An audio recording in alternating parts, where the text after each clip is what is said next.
So a lot of runners know they should be including some kind of movement training or strength training within their prep for the upcoming race. So if we're looking at in-season strength training, but are really unsure of what exercises specifically fit within that. So one thing I want to demonstrate today and have Chris walk through here is the deadlift. So the deadlift is a great exercise that really works on a lot of this musculature that's important for running, but specifically this posterior chain. So as Chris sets up here, dumbbell is straight down in front and in between the legs. He's going to set up with a nice flat back, and you can see that really hinge motion as he sits back into the hip, so loading that posterior chain. So we're getting a lot of different muscles here, from glutes, hamstrings to the erectors of the spine as he comes up and drives the hips forward. And very important set of muscles when it comes to running, because that posterior chain really helps with the propulsion and shock absorption when you look at running. So this would be the first step here, loading with a single dumbbell that allows him to, again, grab a nice heavy dumbbell to load into that and drive forward and extend through the hips.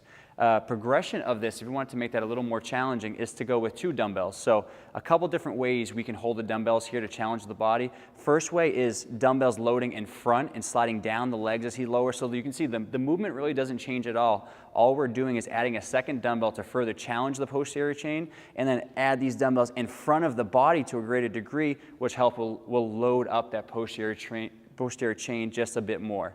Okay?